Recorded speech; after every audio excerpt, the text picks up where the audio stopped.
Olá, colegas, boa tarde. Sejam bem-vindos aqui à transmissão. Estou abrindo aqui no meu perfil do Instagram para conversarmos sobre processo administrativo previdenciário. Espero que me escutem bem, se alguém puder dar um feedback com relação ao microfone.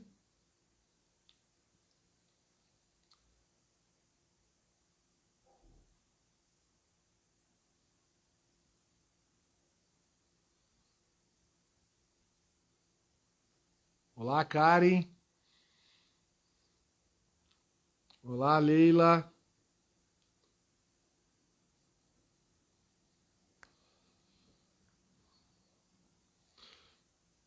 Grande Paulo, já vi que está na área. Olá, Débora, seja bem-vinda. Que bom, obrigado pelo feedback. Olá, Mari. Que bom revê-los aqui. Eu fiquei 2 semanas sem fazer a realização dessa transmissão nas terças. Não preciso dizer que as razões foram, né, o escritório, o nosso trabalho, o nosso dia a dia, às vezes não possibilita, né, que a gente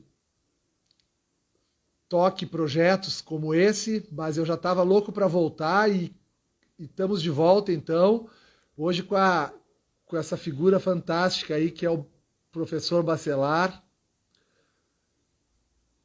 Bacelar, aguardo só tu pedir para entrar aqui na live, que daí eu já te puxo.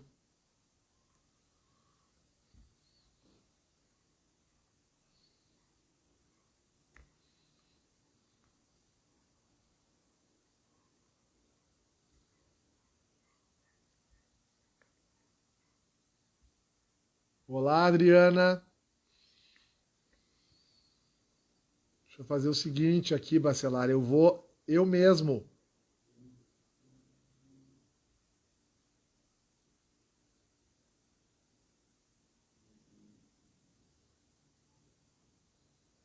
Ah, já está aqui. Eu que estou. Já te adicionei aqui, deve estar subindo em 1 segundo.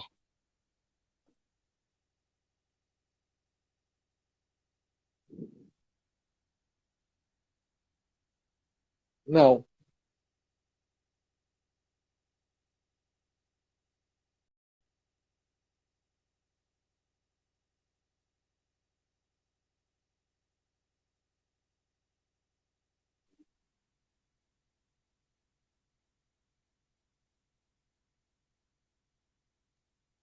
Agora vai. Alô? Aê. Tudo bom? Olá, professor. Como é que vai? Oh, que alegria te rever, tudo bem? Estou sempre aqui te vendo suas lives e participando aí como ouvinte quando eu posso.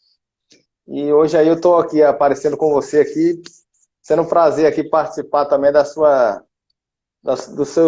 das suas lives rotineiras, né? Um prazer enorme estar aqui com você. Prazer é todo meu, Paulo. Tá? Obrigado por ter aceito o convite e sempre muito bom conversar contigo, porque pelo teu conhecimento, né? Eu sempre destaco isso, te falei isso ontem, quando fui colocar o teu nome ali no card. Será que eu coloco ex-servidor, advogado? Como é que eu faço com o currículo aqui do Paulo? Aí eu pensei, não, o Paulo não precisa de currículo, né? Porque a gente conhece o Bacelar, pela tua postura, que hoje, na minha opinião, é a mesma postura que tu tinha quando era servidor, né? Eu acho isso muito legal, tu não mudou absolutamente nada, tu já era um servidor super crítico. Eu lembro disso, das idas que eu tive em Fortaleza, as nossas conversas, e o teu conhecimento é fantástico. Então, os advogados precisam sim explorar o máximo possível o teu conhecimento, porque tu agrega muito sempre nos nossos raciocínios. E aí esse assunto, como ele é um assunto assim tão difícil, tão pouco legislado, né? E a gente não tem uma grande, uma grande legislação ou um grande capítulo na instrução normativa tratando do complemento positivo, do pagamento alternativo de benefício. Ele é muito incidental em cada caso concreto. E aí eu lembrei muito de ti para a gente poder conversar um pouquinho, tentar explorar um pouco mais esse assunto. Os colegas vão trazendo as dúvidas e os casos, a gente vai debatendo, porque é um tema fantástico, né, Paulo? É, e como você bem disse, Alexandre, eu sempre costumo falar, uma certa vez aqui no congresso do IBDP aqui em Fortaleza, eu tinha saído do INSS recentemente, no mês de abril de 2019, e o congresso foi em outubro, né?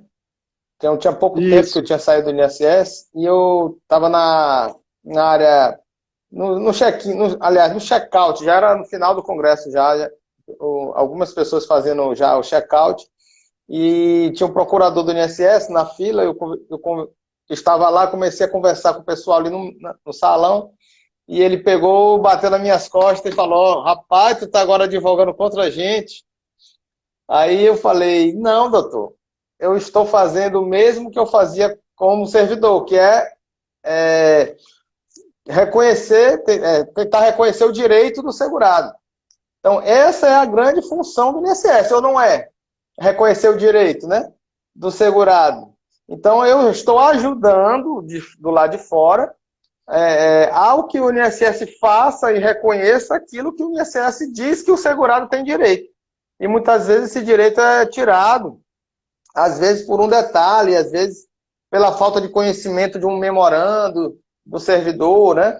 Eu vi bastante, já tive aqui no escritório alguns casos de segurada de salário maternidade que continuou contribuindo após o parto, como um contribuinte individual, e o servidor indeferiu o benefício, porque alegou que não tinha afastamento daquele período do parto, que o salário maternidade seria obrigatório o afastamento.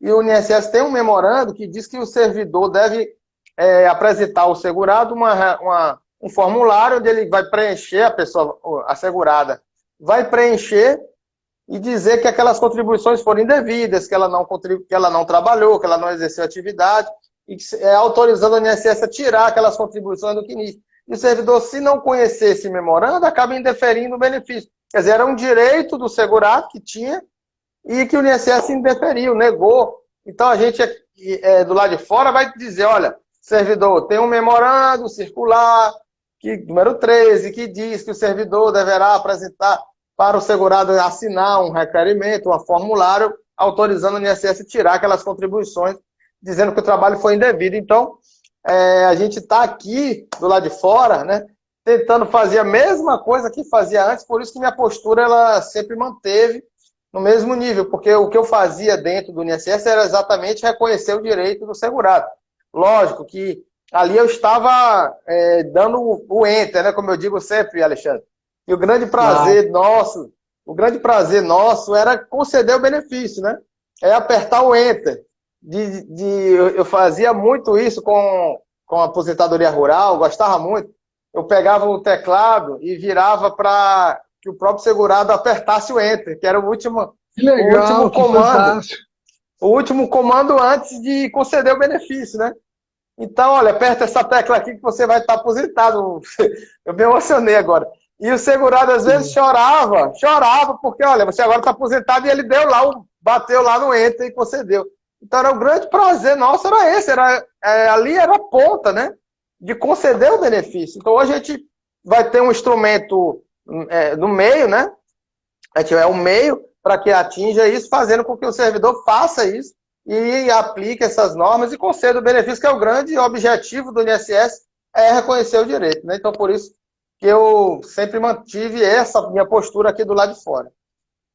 Que legal, eu faço esse comentário para ti, assim, ao natural. Se me perguntassem assim, me fala uma característica do bacelar, eu diria essa, integridade. Assim, eu acho que tu é uma pessoa que, desde que eu te conheço, já não é há pouco tempo, tu consegues manter o mesmo posicionamento, isso é muito bom, eu acho isso fantástico, porque poderia ter virado advogado previdenciarista. Eu sei que tu advogava, né, como servidor, mas não na área da previdência, né, tu já tinha toda a formação, já tinha escritório, mas tu poderias adotar uma postura diferente. Não, eu lembro da tua indignação nos locais que a gente se encontrava, ela não mudou em nada com relação a...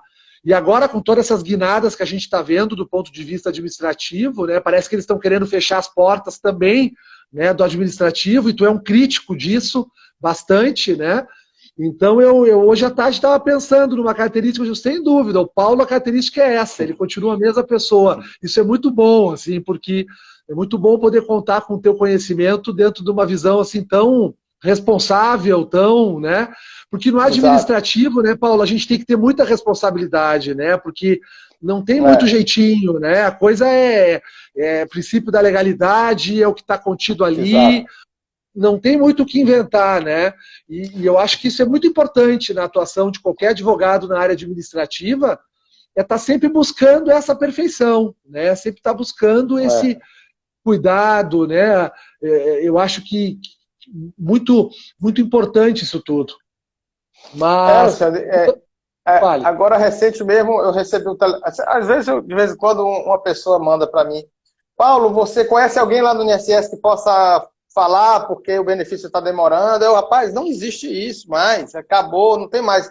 Você ir lá conversar, o processo é online, é digital, então você vai usar suas armas agora como advogado. Entre com mandado de segurança, entre com ação judicial direta, né? E também as últimas instruções normativas, aquele comunicado 002 que a gente já conversou também pelo IBDP, alterando aí as regras administrativas em relação ao pagamento em atraso. Então, tudo isso tenho realmente ficado bastante indignado. Quando saiu o decreto 10.410, aquilo já me deu um pulo na cadeira por causa da proibição da contagem da carência para o segurado que paga em atraso após a perda da qualidade de segurado. Que isso era uma coisa que eu defendia muito, eu divulgava bastante. Nossa, não conheço um defensor maior, não conheço uma pessoa que chamava tanto atenção para esse assunto atenção. quanto outra pessoa, Aí, né? minha gente, pelo amor de Deus, não vai para a justiça no INSS, é assim, mas o servidor indeferiu. Sim, indeferiu, mas indeferiu errado, vá brigar com isso. Tem um memorando circular número 25 que deixa claro a contribuição em atraso valendo para carência. Né? Então, quando saiu o decreto 10.410, eu fiquei realmente bastante indignado. E aí, agora, com um comunicado, né, que o INSS comunicou aos seus servidores como é que iam estar atuando nessa questão, e aí também, a cada dia mais, Alexandre, a gente vai ficando com espaço menor. A gente que sempre discute, e eu sempre brinco com você em relação ao processo administrativo, né, que existem dois processos administrativos, né? A parte no INSS, que é aquela que eu mais desenvolvo, que eu mais trabalho, e a parte do Conselho de Recursos, que é uma área também que você defende bastante, que você vem conversando bastante com os conselheiros. Então, é legal isso, mostrando para o advogado esse caminho, né, do Conselho de Recursos.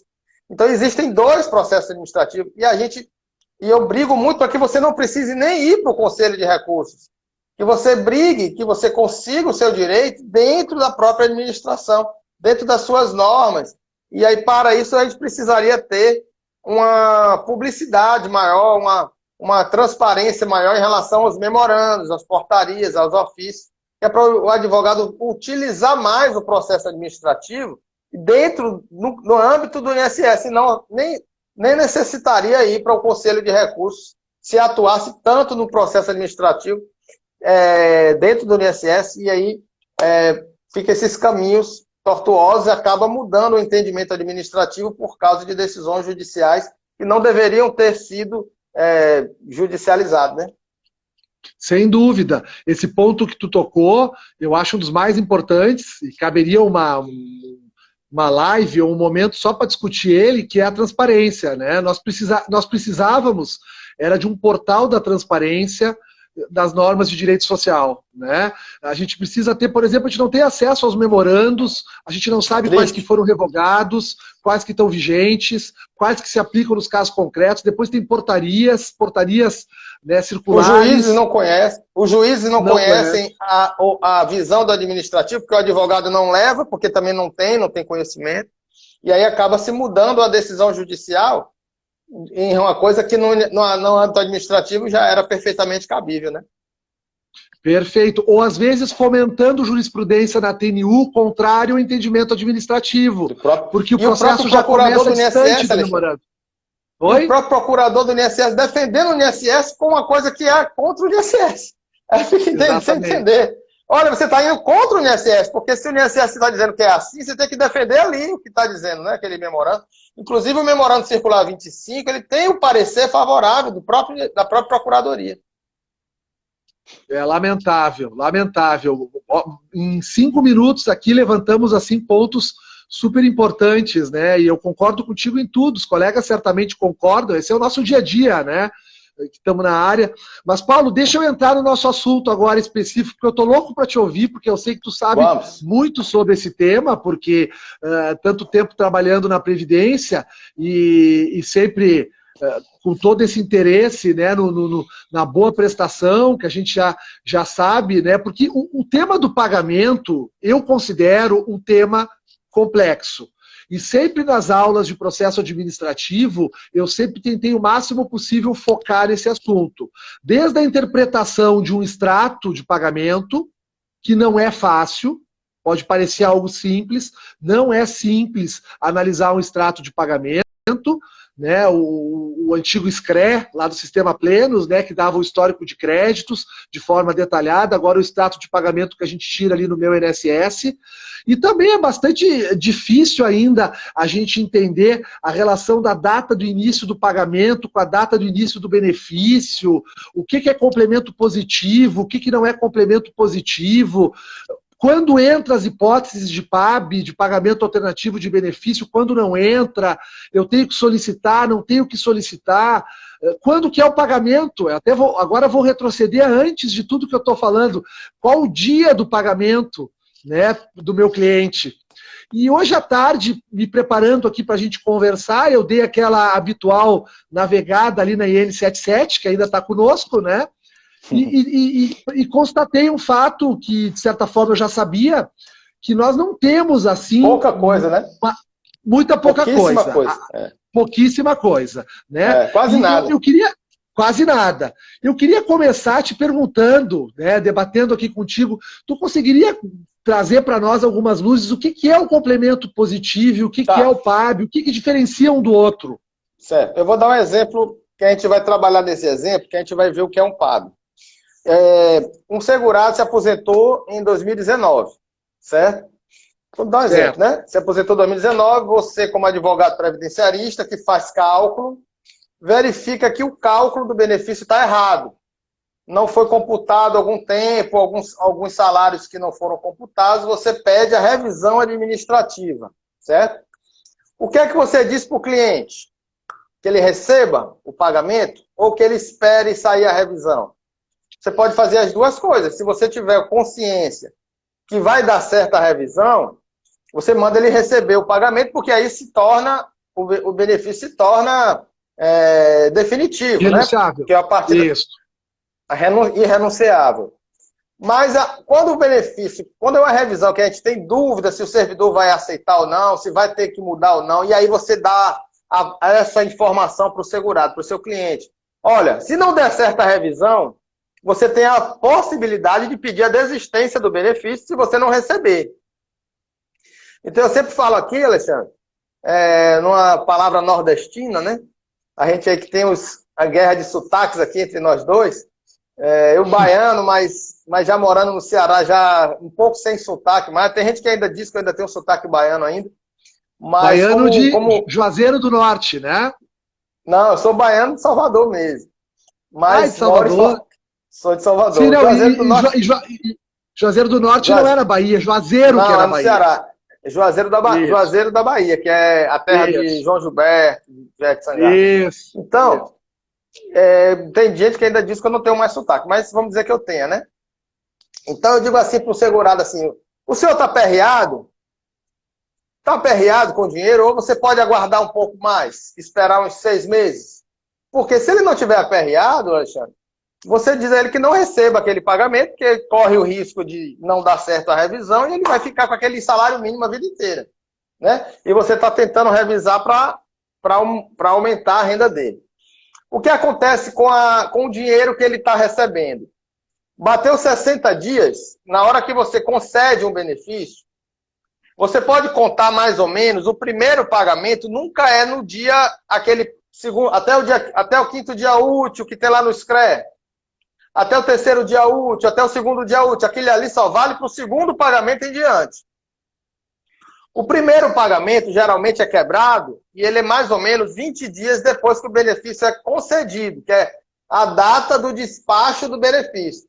Então, se você pegar aquela tela Infibem, que é uma tela que também a gente deveria ter uma disponibilidade no SAG, no meu INSS, né? A tela Infibem, que é as informações do benefício todo. Tem a DER, tem a DIB, tem a DIP, tem a DCB, tem tudo, né? Então, você pode pegar na DDB. Então, quem não conhece ainda, vai lá no Infibem, veja qual foi a DDB do benefício. Porque ali, 20 dias depois, sai o primeiro pagamento.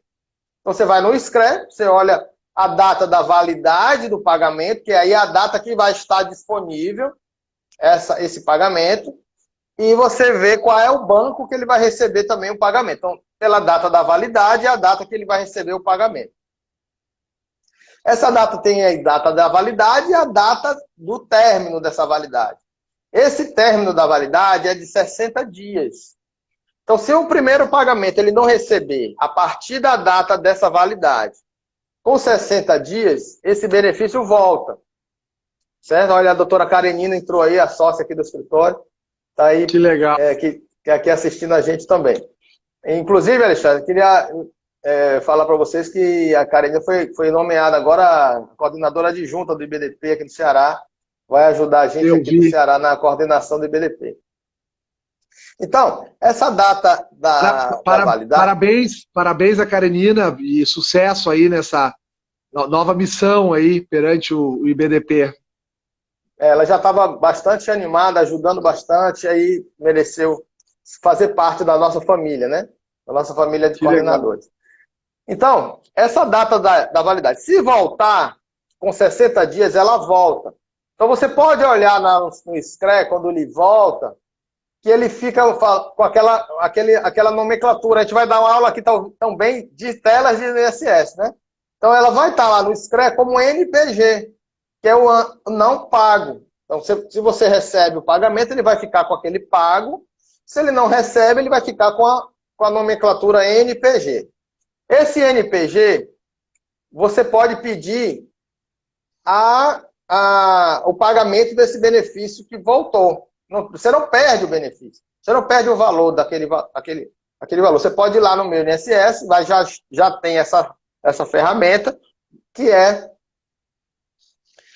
recebimento de pagamento de benefício não recebido. Você tem que ter um NPG lá, senão você não consegue fazer esse estorno, né? Então, o servidor, quando ele vê que tem esse NPG lá e você está solicitando, antes de cessar o benefício ou de suspender o benefício ainda estando ativo, ele vai lá no Plenos mesmo e faz um PAB. O PAB é feito pelo próprio Plenos. Então, ele vai no PESCRE, né, na tela, Alt PAB, e vai fazer o PAB para ele. Nesse caso de PAB, que voltou o valor do benefício, ele vai fazer o PAB no motivo 25. Então, o que é que acontece?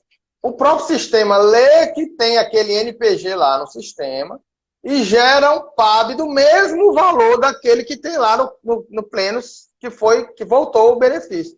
Então, esse PAB, ele tem, Alexandre, 2 dias, quando ele emite esse PAB, de um dia para o outro, ele aparece no PESCRE, que é pesquisa de crédito. Ele aparece no tela. Ele aparece Eu no lembro crédito. De pegar essa tela na agência, muitas ocasiões. Então, o PAB, ele pode estar pendente de autorização. Em regra, quando é esse valor que é só para você pegar no motivo 25, geralmente ele já autoriza automático. Você não precisa de um outro servidor para autorizar. Quando não é esse NPG, por exemplo, você vai fazer uma perícia médica e cessou o benefício. Aí você faz uma prorrogação, aí ele gera um PAB daquele mês. Por exemplo, venceu no dia 20 a perícia. Aí você fez uma nova perícia de prorrogação e ele mudou para o dia 31. Então, aquele do dia 20 ao dia 31, ele vai fazer um PAB também desse valor que vai gerar na própria conta do segurado. Na própria conta do segurado. Agora, então, você vai fazer o PAB, ele autoriza automaticamente esse PAB, porque é motivo 25, porque voltou, né? Vai lá no PESCRE, vai estar lá autorizado, ele volta para o SCRE. Então, você pode muitas vezes ver no SCRE que quando ele já está autorizado, depois de autorizado, ele recebe esse pagamento em 2 dias úteis. Ele não precisa esperar o próximo mês para receber, não precisa esperar rodar a folha para ele receber esse pagamento.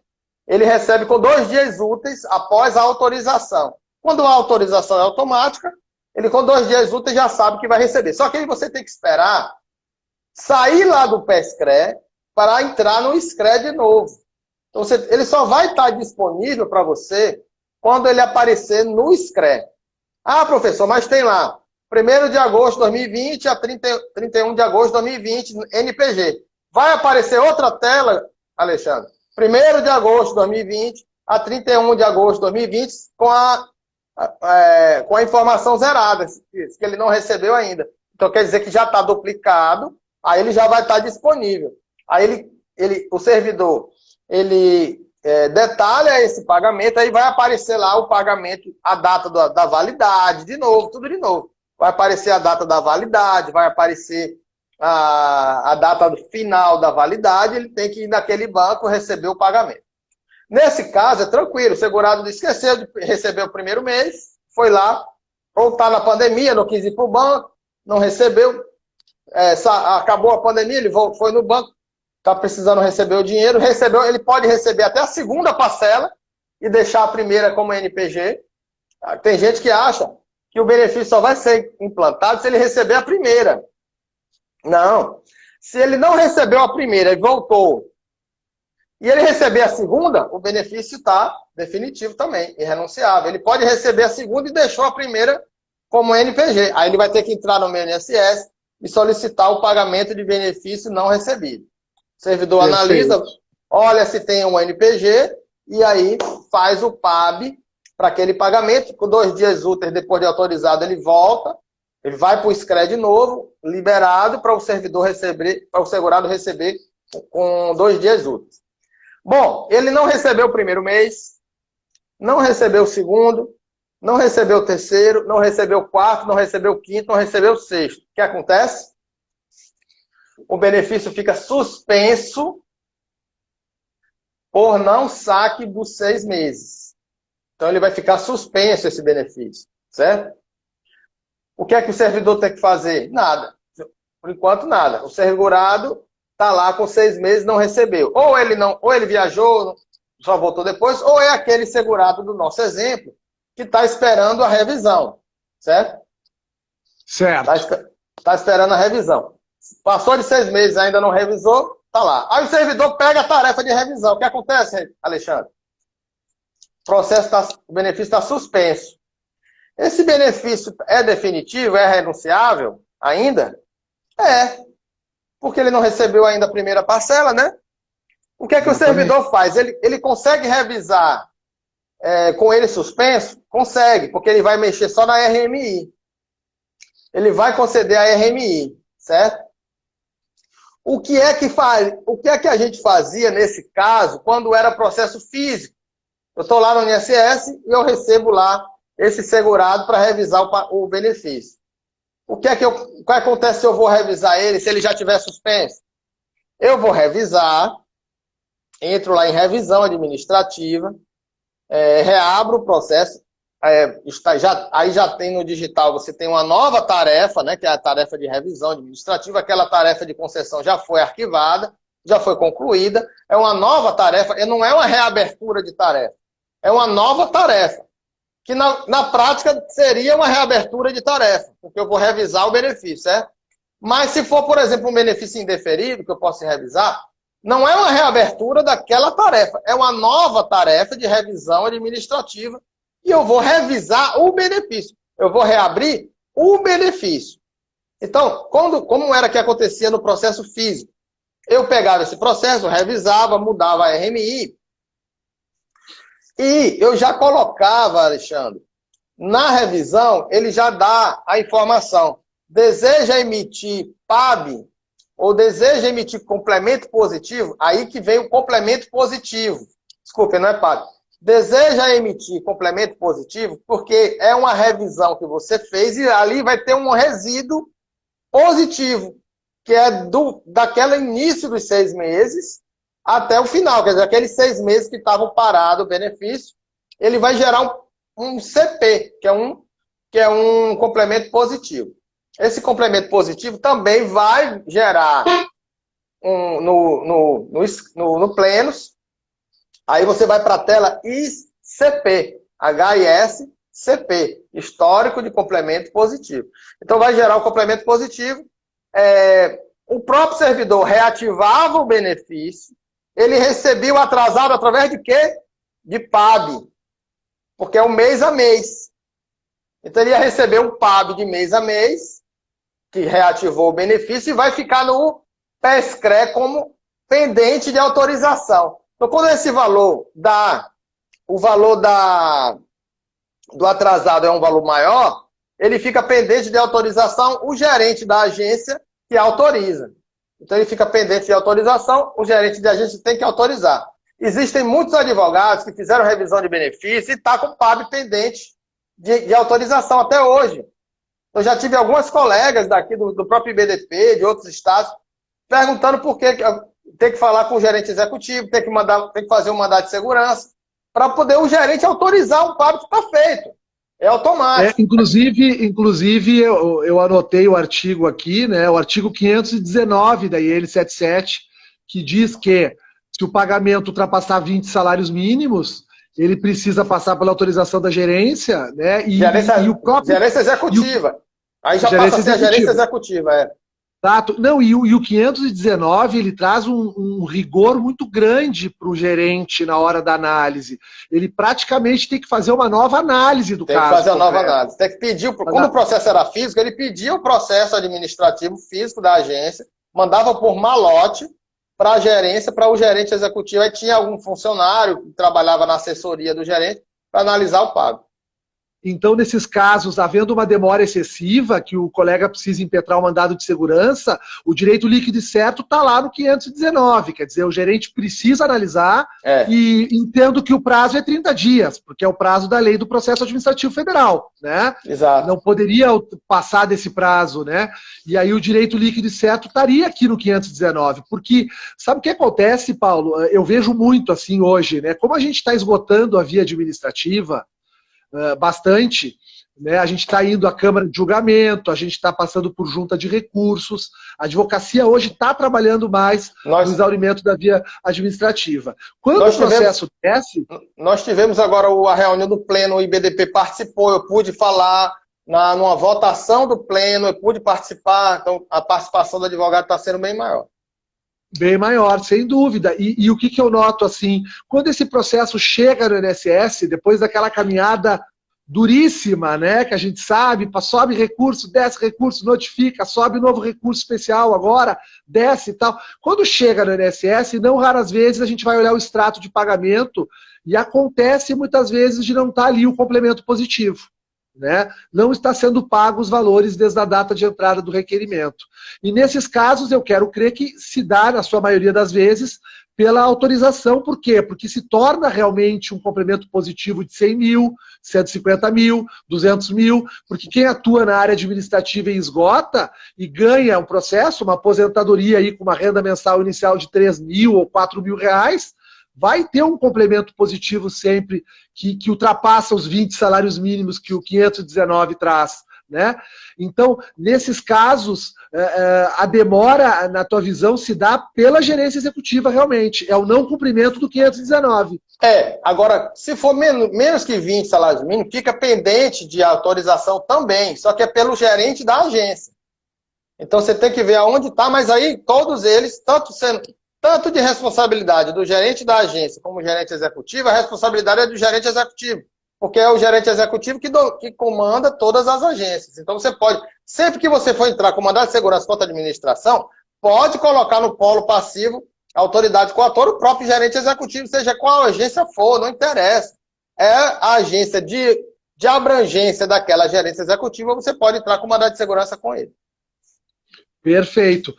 Paulo, deixa eu construir uma outra coisa contigo aqui. Olha só, eu vou fazer uma afirmação aqui, tu me corrige se eu estiver errado. Encaminhei um benefício, esse benefício tramitou, esse processo administrativo tramitou, chegou o grande momento da DDB. da data do despacho, né, do benefício. O servidor parou lá, o Paulo parou lá na mesa dele, serviu um cafezinho, né, e está analisando o pedido. Nesse momento, o Paulo vai certamente alimentar o sistema, né, da Previdência com relação à concessão. Aqui estou pressupondo uma concessão. Esse benefício ele vai ter sempre uma DER, que é a data de entrada do requerimento, é a data que o segurado, através dos canais da Previdência, protocolou o pedido, seja um 35, seja meu INSS, ou a forma que for. Ele vai ter uma DIB, que é a data de início do benefício, que é o marco jurídico de quando começa esse benefício, via de regra junto com a DER, mas por que não? Podemos ter casos antes da DER ou depois da DER. A reafirmação da DER é um caso típico de definição de DIB, né, após a data da DER. E nós temos uma sigla que me parece que combina muito com a nossa live de hoje, que é a DIP, a data de início do pagamento. A data do início do pagamento vai sinalizar a partir de qual competência a Previdência vai pagar mensalmente a prestação. Exatamente. Se eu estou correto, tu já está me adiantando é isso mesmo. Sim. Eu dou um exemplo. Significa... Fale. Sim, não, conclua. Não, eu só vou concluir, eu te passo a palavra que gostaríamos muito de te ouvir. Então, se eu estou correto nesse pensamento, pressupõe que da data da DIB até a data da DIP é complemento positivo. Tem que vir em complemento ao primeiro Exato. Pagamento mensal. Se Depende. não vier, depende. Vamos ver então. Mas depende se está correto ou não. Pode estar correto. Por exemplo, certo. Uma companheira, para requerer uma pensão por morte. O homem morreu dia 1º de janeiro de 2021. Qual é o prazo para ela requerer esse benefício para receber desde o óbito? Uma companheira, uma cônjuge. 90 dias. Certo? Vamos dizer que ela peça agora em maio, hoje, 25 de maio. Qual vai ser a DIB do benefício? A data do óbito. Ela pediu... Ah, sim, porque ela pediu dentro do prazo. Perfeito. Não, perfeito. Morreu em janeiro. Olha aqui, Alexandre, porque muita gente confunde. Quando ele morreu em 1º de janeiro, certo? A segurada, a companheira, está pedindo agora em maio. Já passou dos 90 dias. Janeiro, fevereiro, sim. Março. A DIB é do óbito, porque a DIB da pensão é o fato gerador do benefício. Perfeito. Mas a DIP dela vai ser hoje. Então não tem dinheiro para receber, entendeu? Então tem gente que pode olha, mas a minha DIB, uma vez uma aluna me perguntou isso. Paulo, a DIB está em janeiro e a DIP está em maio. Olha a data da DER. Aí a DER foi depois de 90 dias, a DER ficou igual a DIP e a DIB está lá desde a data do óbito. Normal, entendeu? Tem que então, sempre analisar o caso concreto. Nem sempre a DIB, aquela diferença da DIB e a DIP vai ter complemento positivo. Mas, por exemplo, se for um LOAS, há algum tempo atrás, o LOAS, o BPC, ele era concedido, Alexandre, da data do despacho do benefício, da data da regularização do benefício, é a DRB.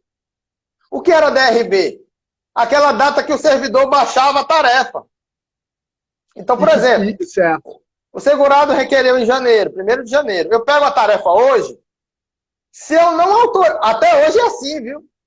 Até hoje é assim. Se o servidor não alterar a DRB para a data da DIB, da DER, se ele não alterar a DER, fica como data da regularização do benefício, que é a data de hoje, e a DIB, DER, DIP, vai tudo para o dia 25 de maio. Aí vamos dizer que eu concedo o benefício com a data de 25 de maio. Aí eu vou fazer uma revisão administrativa, vai abrir uma tarefa, aquele outro servidor, ou mesmo, vai pegar o benefício, vai fazer um complemento positivo daquele período, de janeiro até maio, vai ficar pendente de gerência na agência, que não passa de 20 salários mínimos, fica pendente de agência, mas mesmo assim ainda fica como pendência de autorização na agência. Esse complemento positivo, quando ele é autorizado, é a mesma coisa do PAB. Com 2 dias úteis, vai para a conta do segurado. E agora sim, Alexandre, como não é um PAB daquele mês que ele não recebeu, aí tem a diferença. Esse PAB, esse complemento positivo, quando ele é feito, muitas vezes, quando vai um PAB para ser autorizado, ele vai para uma conta de abrangência da agência e não para aquela conta dele, que ele está recebendo. Então, existe uma agência exclusiva para PAB, entendeu? Por exemplo, o benefício pode ser concedido no Itaú e o PAB daquela agência ser aquele Banco do Brasil daquele bairro. Então, vai ser o PAB, pode ser que seja gerado no Banco do Brasil e o benefício normal, mês a mês, ser pago no Itaú, que é o benefício que já estava sendo concedido para ele normalmente. Então, sempre a gente tem que olhar no SCRE qual é o banco, o código OP, que é o órgão pagador, OP tem um númerozinho, e esse código para ver se é igual ao benefício que ele está recebendo mês a mês, para ver se vai sair na mesma conta ou em outra conta. Perfeito. Bem importante, porque é uma ordem de pagamento que ocorre à parte do pagamento mensal, né, do benefício. Agora, Bacelar, olha só para a gente diferenciar bem, assim, eu acho bem importante. Então, o complemento positivo, como o próprio nome diz, né, ele é um complemento daquele pagamento de benefício que está sendo feito ordinariamente, aquele pagamento mensal. Então, lá no primeiro pagamento vem o valor de complemento, a gente conhece o complemento positivo pela implantação e o pagamento dos retroativos desde a data da DER, com a definição da DIB lá atrás na DER, tudo certinho. Bom, perfeito. Uma vez não pago o complemento positivo, tá lá, tirei o SCRE, não tem lá CP no meu extrato, tem só o pagamento mensal. Toda e qualquer solicitação, toda e qualquer relação desse retroativo que eu vou solicitar lá no meu INSS pela solicitação de pagamento devido e não recebido, eu devo, do ponto de vista técnico, denominar de PAB? Todo pagamento que não venha junto com o pagamento mensal deve receber o tratamento pelos advogados de um pagamento alternativo, por ser alternativo àquele pagamento? Olha só, ou não? Quando você emite mês a mês, é PAB. Quando você emite um valor integral, um valor fixo, ele não necessita. O PAB, para você fazer um PAB, você tem que colocar as rubricas, 13º, algum desconto que tem. Então, você faz as rubricas igual com aquele valor que voltou. Quando o servidor ele detalha no SCRE detalhado, ele tem as rubricas do imposto de renda, de uma contribuição previdenciária, por exemplo. Então, ele vai copiar essas alíquotas e vai fazer igualzinho ao valor daquele mês que estava lá, e vai gerar o PAB. Se eu tenho, por exemplo, um valor de R$5.000 eu faço o cálculo. Por exemplo, resíduo. Eu posso fazer um resíduo, o segurado morreu hoje, e ele tem, que dia é hoje? 25. Ele tem 25 dias de maio para receber de benefício, que ele vai receber. A mulher vai receber a pensão a partir do dia 26. Mas aquele valor da aposentadoria dele que ficou devida, Alexandre, vai ser pago para pensionista. Só que ele não gera mais aquele valor na pensão. Então, o que é que eu faço? Eu calculo 25 dias de maio, mais 5/12 de 13º. Calculo na mão. Então, eu vou fazer um CP, porque é um valor fixo, que é um complemento positivo naquela pensão que a mulher vai receber a partir do dia 16. Então, é um CP que vai entrar na pensão com um valor fixo gerado. Então, é um CP, não é um PAB. É um complemento positivo, entendeu? Porque é um resíduo que eu tenho. Agora, se ela deixou de receber um mês, eu vou fazer aquele mês que voltou, aí é o PAB, porque é o mês oficial daquele mês que está lá com as rubricas direitinho, cada um com sua rubrica, e aí vai ter um PAB, e todos eles vão para a autorização. Algumas vezes o CP ele é direto, ele não passa por autorização. No caso de resíduo, claro, por exemplo, não passa por autorização. Bacana que tu falasses do resíduo, só para complementar para os colegas que estão assistindo, às vezes tem muitos colegas que estão iniciando, né, não conhecem muito, a nossa área é tão difícil, né?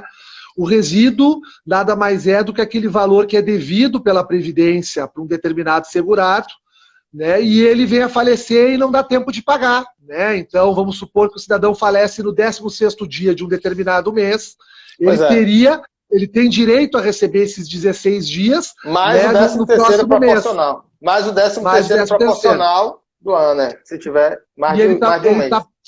Mais de um mês. E ele está previsto no artigo 521 da IN77, os colegas que quiserem conhecer melhor, né? E é esse o termo mesmo, é bacana a gente usar os termos técnicos, né? Resíduo. CP, PAB e tudo resíduo, né? Tudo isso era feito no físico, processo físico. A gente fala muito, o digital tá uma maravilha. Eu aqui não preciso sair de casa, eu não preciso ir para uma agência. Ainda mais agora em pandemia, as agências fechadas. Imagine como é que ia ser o caos do advogado previdenciarista para protocolar um benefício, né? Mas, no físico, um servidor ele fazia tudo isso, Alexandre. Ele calculava o resíduo, concedia a pensão, fazia o CP na pensão, ela já recebia o primeiro mês, que seria, por exemplo, se ele falecer hoje, ele receberia 26 a 31 de maio na pensão, ela receberia na pensão, e aquele resíduo era um CP que eu calculava, já jogava na pensão, ele já calculava, ela já dava entrada. Hoje não. O que é que ela tem que fazer hoje? Ela tem que receber a pensão dela. Quando conceder a pensão, ela entra no meu INSS de novo e solicita benefício não recebido até a data do óbito. Para um outro servidor, num outro momento, fazer essa tarefa, uma tarefa nova, de pedir. Está tudo no meu INSS, né? Esse pedido também. O tanto de benefício não recebido, como o benefício não recebido até a data do óbito, tem lá no meu INSS, você pede, aí ele vai calcular a pensão. E olha só, Alexandre, quanta gente que deve esquecer desse resíduo, né? A pensão foi concedida, para mim tá tudo feliz. E aquela aposentadoria que faltou? Às vezes são 3 meses, aí tem 13º proporcional, que ela esqueceu de pedir, né? Mas ela tem que fazer esse requerimento novamente após a pensão ser concedida. Sim, depois do SISOB, que o benefício acaba sendo sempre cancelado imediatamente, né? É um sistema integrado que funciona, né, na comunicação dos cartórios com a Previdência, muita gente não sabe que tem aquele resíduo. E às vezes o salário é de 5 mil, 6 mil reais, às vezes tem 3, 4, 5 mil reais. E o servidor não faz mais, né? E o servidor não faz mais isso oficialmente não, de ofício, diretamente na pensão. A pessoa vai ter que requerer o resíduo também, como se fosse um novo benefício. Excelente, Bacelar, muito bom. Tem um outro assunto que está relacionado ao nosso tema, a gente está conseguindo, né, abranger boa parte do tema, isso é muito bom, mas tem um outro assunto que sempre me preocupa, eu sempre reflito sobre ele, queria trocar uma ideia contigo, que é a correção monetária. Porque, me corrige se eu estou errado, mas a grande diferença de receber retroativos no INSS através de complemento positivo para receber retroativos na Justiça através de RPV ou precatório é que na Previdência Social, em nenhuma hipótese, nem mesmo quando o INSS erra e exige que a gente faça o pedido do complemento ou do PAB, o INSS paga juros. Não, ele somente aplica a correção monetária. É isso, né, Paulo? Ele tem uma tabelazinha lá, mas, por exemplo, se você for fazer esse cálculo da pensão, por exemplo, e for calcular o resíduo, o servidor, em regra, ele não calcula os juros para calcular o resíduo. Existe uma tabelinha do Excel, aí o professor Emerson Lemes utiliza muito, ir lá no site do INSS, pegar os índices de correção. O servidor soubesse fazer isso, ele teria que botar numa tabela do Excel, copiar os índices de correção e colocar o valor do resíduo ali mês a mês e ele ia fazer o acerto, né? Então, por exemplo, eu calculei 3 meses, 5 meses, janeiro a maio, de 13º, 5 dozeavos. Então, salário mínimo dividido por 12, 5 vezes o salário mínimo dividido por 12, multiplicado por 5, né? Que é 5 dozeavos. Vou ter um resíduo do 13º. Mais os 25 dias de maio, eu vou dividir 1.100 por 30 e multiplicar por 25, eu vou achar 25 dias do mês de maio. E ele bota lá na pensão. Não calcula os juros e a correção, né?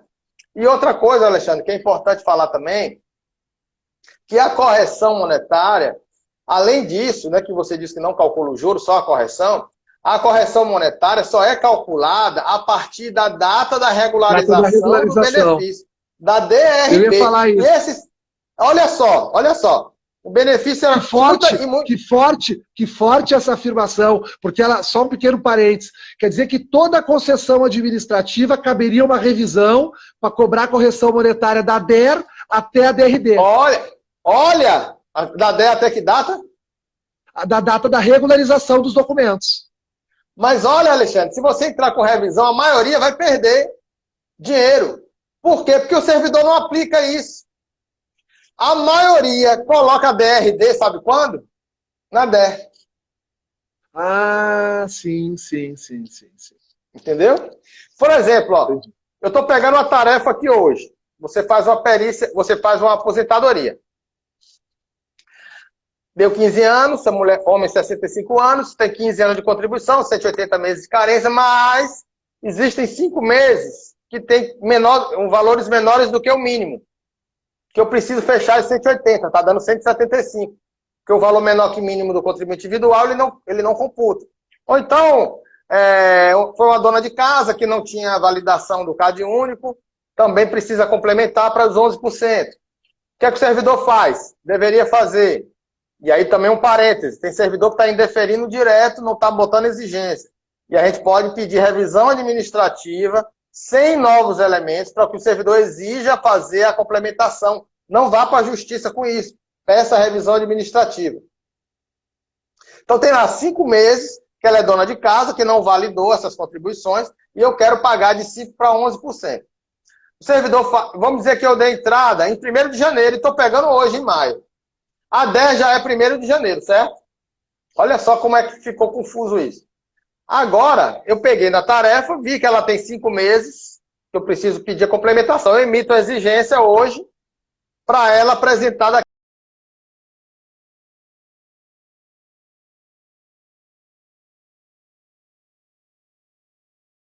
Dizendo que ela indeferiu direto. Tá vendo? Tem acontecido muito isso, nós vamos conversar amanhã com o Diego Cheruli sobre essa questão dos servidores. Do IBDP, né? Do IBDP, a live do IBDP, falando sobre a atuação dos servidores no processo administrativo. Então, vamos dizer que eu emita a guia, faço a guia de complementação de 5 meses, faço a exigência, jogo lá a guia no GET, né? Que é no sistema digital para o segurado receber por e-mail, né? E pagar. Vamos dizer que ela pague no dia 25 de junho. Qual é a data da regularização do despacho? DRD. 25 de junho. Por quê? Ela só vai regulamentar lá. Só que o servidor, muitas vezes, bota na DER, na hora de conceder, entendeu? Entendi, não, ficou bem claro. Esse é um assunto muito importante também. Primeiro, a compreensão de que na via administrativa os retroativos não avolumam tanto porque não tem incidência de juros, né? Agora, obviamente que esse não é o fator principal, a gente procura a via administrativa para resolver o problema, né? Para ter uma advocacia diferenciada. Deixa eu fazer uma correção, Alexandre, a DRD, nesse caso, não leva em conta a data de hoje, tá? Porque aí também seria muito injusto, porque essa espera que o servidor fez até hoje não é culpa do segurado, certo? Até isso foi feito para proteger o segurado. Ó. Se eu faço a exigência de 30 dias e ela cumpre essa exigência em 20 dias, ela cumpriu, pagou as contribuições. Eu não gerei uma exigência, ela não demorou, da data que eu mandei ela pagar, 20 dias? Não demorou 20 dias para ela pagar? Então eu pego esses 20 dias e aumento na DER. Agora, eu só queria corrigir isso, não é de hoje. Eu aumento na DER. Então a DRD, no caso, deveria ser... A gente tinha até uma calculadorazinha de DRD. Eu duvido que o servidor hoje saiba que calculadora é essa que tem. Os servidores mais novos acho que não tem, não conhecem isso. A gente tinha...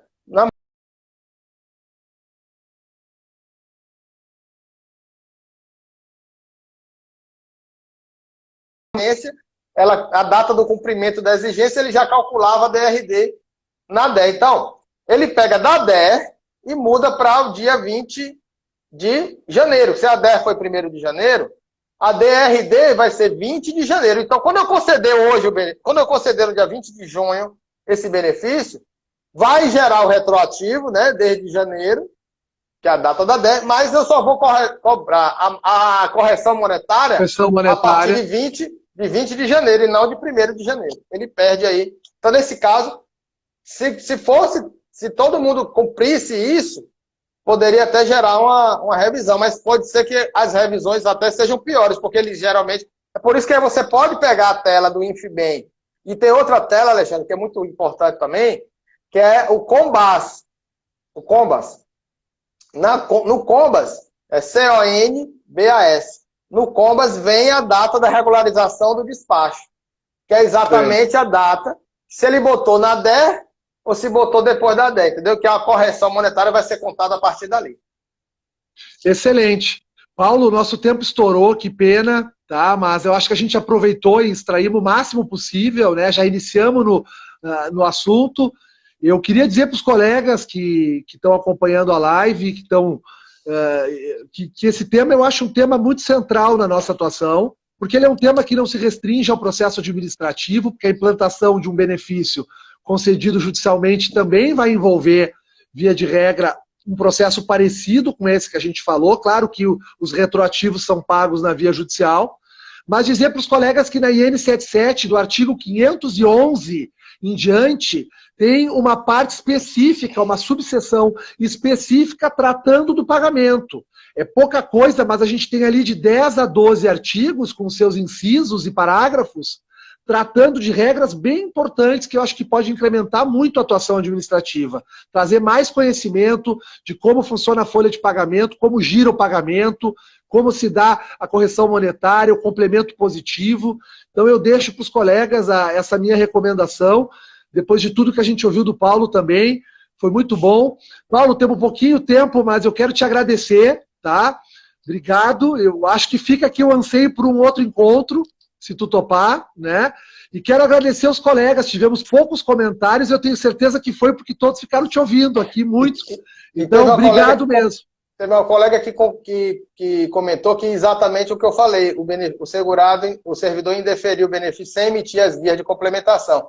Quem tem que emitir a guia de complementação é o servidor, porque só dá para fazer isso na agência. Agora, aquele recado sempre, Alexandre, não judicializa isso, gente. Pode pedir a revisão administrativa, até mesmo mandado de segurança, mandando o servidor implantar, calcular, né? E revisão administrativa, sempre pensem nisso. E também aí a questão do recurso administrativo também, que também o Alexandre batalha muito por a melhoria também do recurso administrativo. Foi isso que aconteceu. Perfeito, porque, Paulo, só para concluir, eu acho que tu vai concordar comigo, para a gente fazer um bom controle dos atos do INSS, eu preciso compreender o regime jurídico aplicado, as regras que são aplicadas. A doutora Lirimari me perguntou ali o artigo, repetindo então, gente, artigo 511 da IN 77 e seguintes, tem uns 10 ou 12 artigos a partir do 511. É muito importante conhecer as regras dos pagamentos, porque para impetrar mandado de segurança, para fazer recurso administrativo, para ingressar com a ação, para fazer o controle pelos meios que a gente tem, revisão, recurso, ação judicial, se eu não conhecer a lógica do pagamento administrativo, que ela é muito mais do que a gente conversou aqui agora, aqui foi apenas um bate-papo, a gente enfrenta dificuldade. Então, deixo a dica do artigo 511 seguintes. Paulo, obrigado, tá? Mais uma vez. E vou estar acompanhando amanhã a tua live com o Cheruli lá no IBDP. Tá bom, Alexandre. Obrigado a você também. Na quinta-feira também eu vou estar fazendo uma live com a minha sócia, Karenina Oceane, falando sobre representação, sobre cadastro de procurador, também, que é um assunto também que muita gente... E por coincidência, muita gente perguntou pra gente essa semana sobre a questão de procurador, para fazer prova de vida, para receber benefício. Gente que mora no exterior, como é que faz isso? Então a gente vai fazer essa live. Acompanha a gente aí com as nossas redes sociais. Paulo Bacelar. Paulo, vou ter que encerrar, senão vai cair. Vai cair. Estou encerrando. Valeu, abraço, Alexandre. pessoal. Grande Valeu, abraço, grande gente. abraço. Sigam a gente. Valeu.